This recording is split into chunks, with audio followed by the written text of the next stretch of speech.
नमस्कार, तुम्हा सर्वांचं आपल्या चॅनलमध्ये स्वागत आहे। तर आज आपण या व्हिडिओमध्ये काही टिप्स आणि ट्रिक्स वापरून अगदी मऊ लुसलुशीत सॉफ्ट आणि स्पॉन्जी दही वडे कशा पद्धतीने बनवायचे ते मी दाखवणार आहे। तर इथे मी साधारण 2 कप उडदाची डाळ 5 ते 6 तास पाण्यामध्ये भिजवून घेतली होती आणि त्यानंतर ही मिक्सरमध्ये अगदी बारीक याची पेस्ट करून घ्यायची आहे। तर पाण्याचा वापर अजिबात करायचा नाही आहे, अशीच बिना पाण्याचीच ही वाटून घ्यायची आहे आणि एका मी भांड्यामध्ये ती ट्रान्सफर केलेली आहे। यामध्ये चवीपुरतं मीठ टाकलेलं आहे। नंतर आपल्याला हे मीठ या बॅटरमध्ये व्यवस्थित मिक्स करून घ्यायचं आहे। तर लक्षात ठेवा, ही जी डाळ आपण मिक्सरमध्ये बारीक वाटून घेणार आहोत, तर यामध्ये पाण्याचा वापर अजिबात करायचा नाही आहे आणि वाटताना देखील ही डाळ अगदी बारीक अशी वाटून घ्यायची आहे। आणि नंतर आपल्याला हे बॅटर एकाच डायरेक्शनमध्ये अशा पद्धतीने फेटून घ्यायचं आहे। जर तुमच्याकडे बीटर असेल तर त्याने देखील तुम्ही हे बॅटर फेटून घेऊ शकता। तर हे पहा, एकाच दिशेने मी हे बॅटर फेटून घेत आहे। तर जितकं तुम्ही जास्त छान हे बॅटर फेटणार तितकेच वडे अगदी सॉफ्ट आणि स्पॉन्जी होणार आहेत। तर थोडंसं हे मेहनतीचं काम आहे, पण नंतर रिझल्ट खूपच छान असा येणार आहे। तर हे पहा, अशा पद्धतीने एकाच डायरेक्शनमध्ये मी हे बॅटर फेटत आहे। तर हे बॅटर फेटून झालं की नाही हे कसं ओळखावं, यासाठी इथे मी तुम्हाला एक ट्रिक सांगणार आहे। साधारण 10 ते 15 मिनिटे झालेली आहेत, हे बॅटर मी फेटून घेतलेलं आहे। तर आपल्याला आता हे भांडं उलटं करायचं आहे। जर समजा यातलं बॅटर खाली पडलं तर समजा हे बॅटर आपल्याला आणखीन फेटावं लागणार आहे। तर तुम्ही पाहू शकता बॅटर खाली पडत नाही आहे, याचा अर्थ असं की हे बॅटर फेटून झालेलं आहे। किंवा आपण एखाद्या वाटीमध्ये इथे पाणी घेतलेलं आहे साधं आणि त्यामध्ये आपल्याला बॅटर टाकायचं आहे।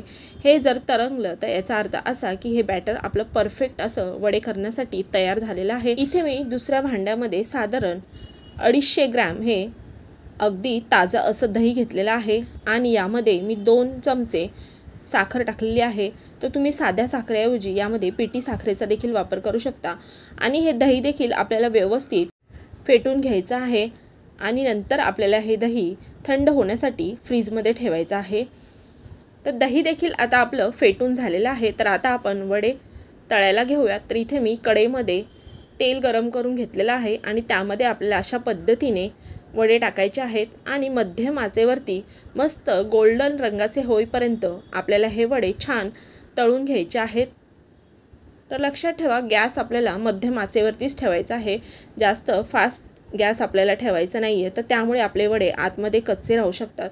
तर अगदी मध्यम आचेवरती छान असे गोल्डन रंगावरती आपल्याला हे वडे तळून घ्यायचे आहेत। तर तुम्ही पाहू शकता इथे मी सर्व वडे तळून घेत आहे। तर खूप छान सुरेख असा रंग आलेला आहे। तर अशाच पद्धतीने अगदी मंद आचेवरतीच आपल्याला हे वडे मस्त गोल्डन ब्राऊन रंग येईपर्यंत तळून घ्यायचे आहेत। जर तुम्ही गॅस फास्ट करून हे तळले तर हे आतमध्ये कच्चे राहू शकतात। त्यामुळे अगदी मंद आचेवरतीच आपल्याला छान हे वडे तळून घ्यायचे आहेत। तर अगदी मस्त कापसाहून मऊ लुसलुशीत असे हे वडे तयार होणार आहेत। तर उन्हाळ्याच्या दिवसात मस्त थंडगार काहीतरी मधल्या वेळेत खायचं असेल तर तुम्ही ही रेसिपी नक्की ट्राय करू शकता। अगदी बाहेरच्या सारखेच हे वडे चवीला लागतात। तर हे पहा, मस्त सर्व वडे मी तळून घेतलेले आहेत। तर आता आपल्याला काय करायचं आहे, एका भांड्यामध्ये मी इथे थोडंसं कोमट पाणी घेतलेलं आहे आणि त्यामध्ये चवीपुरतं मीठ टाकलेलं आहे आणि थोडंसं मी यामध्ये हिंग टाकलेलं आहे। तर हिंग टाकल्यामुळे देखील वड्यांना खूपच छान असा स्वाद येतो।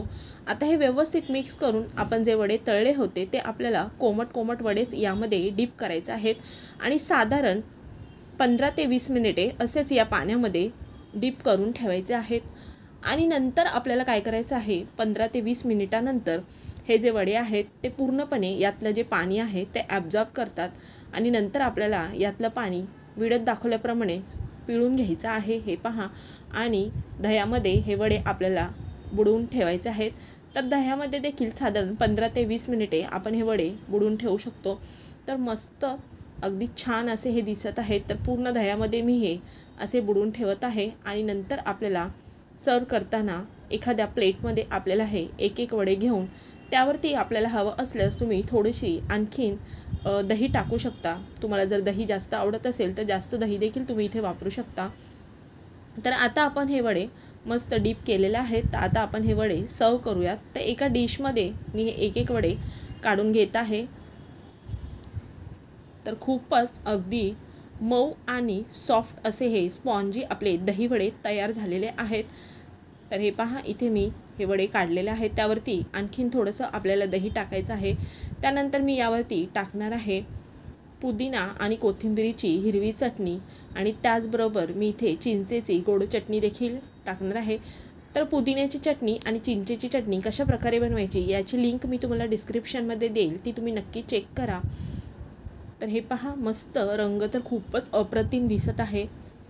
आता यावरती आपल्याला टाकायचं आहे लाल मिरचीची पावडर, त्याचबरोबर जिरा पावडर आणि चाट मसाला आणि थोडीशी बारीक शेव टाकून आपल्याला मस्त हे थंडगार असे दहीवडे सर्व करायचे आहेत. तर आय होप तुम्हाला ही रेसिपी आवडली असेल. व्हिडिओ आवडला असेल तर व्हिडिओला लाईक करा, जास्तीत जास्त शेअर करा. तुम्ही माझ्या चॅनलवर नवीन असाल, अजून सबस्क्राईब केलं नसेल तर सबस्क्राईब करा. चला तर मग पुन्हा भेटूयात. धन्यवाद.